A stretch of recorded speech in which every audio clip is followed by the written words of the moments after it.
নমস্কার বন্ধুরা, আমি আরও একটা ভিডিও নিয়ে আপনাদের কাছে হাজির হয়েছি।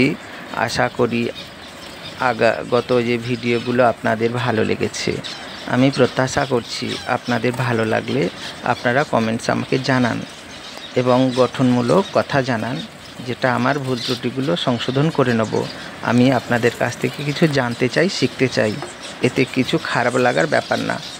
যাই হোক, এই যে হোয়াইট ফিঞ্চ আমরা বললেও হোয়াইট ফিঞ্চ বলে কোনো ফিঞ্চ হয় না, যেহেতু পাখিগুলো খুবই সুন্দর এবং পুরোপুরি সাদা, দেখতে ভালো, তাই প্রধানত হোয়াইট ফিঞ্চ নামে আমরা ডেকে থাকি।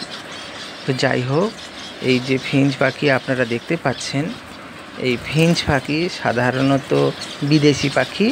আমাদের ভারতীয় উপমহাদেশে এগুলো প্রকৃতিতে বেঁচে থাকতে পারে না।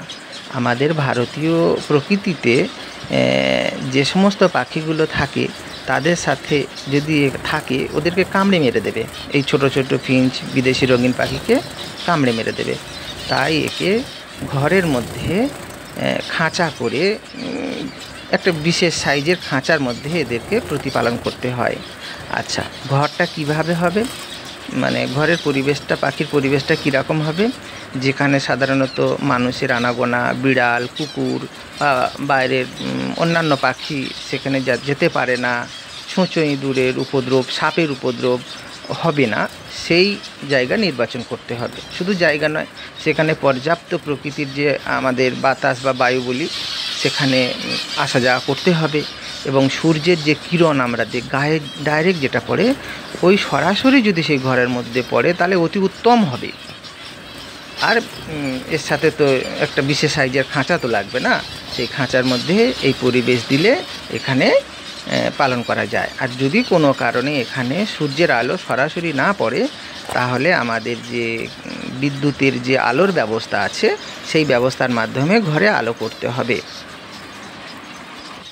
এদের প্রধানত প্রত্যেক দিন দুবার করে না হলেও একবার করে জল চেঞ্জ করে দেওয়াই ভালো। অর্থাৎ সকালবেলা আমরা মেডিসিন দেওয়া ওষুধ দিলাম, বেশ দুপুরের দিকে বা বৈকালের কিছুটা আগে, মানে 2-2:30 দিকে বা 1টার দিকে আবার নতুন জল দিলে এদের খুব ভালো হয়।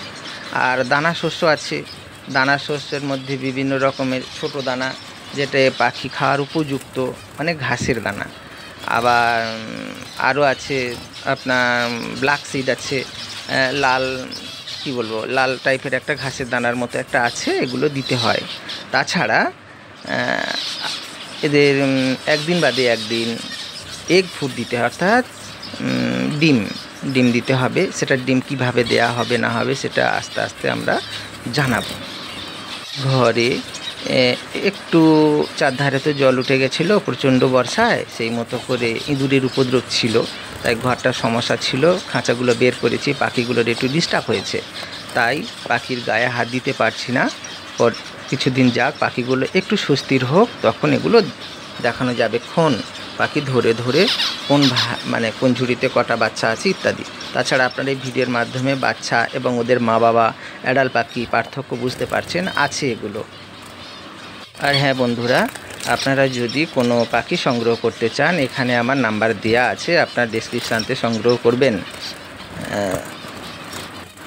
দোকান থেকে যদি আপনারা নেব মনে করেন, তো আমি তো চাইবো আমি ভালো ভালো ব্রিডিং বাচ্চাগুলো রেখে দিয়ে দোকানে বাদবাকিটা দিয়ে আসবো। তাহলে দোকানের থেকে যারা প্রতিপালন করে, সেখান থেকে আপনাদের বাচ্চা নিয়ে পালন করা ভালো হবে।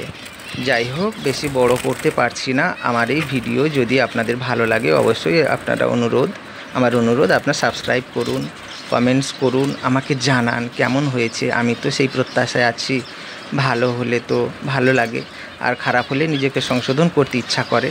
যাই হোক, আপনারা আপনাদের মতামত জানান এবং দেখবেন আপনাদের যে ব্যস্তময় জীবনে এই রঙিন পাখি হয়তো বা ভালো লাগবে। নমস্কার জানাই।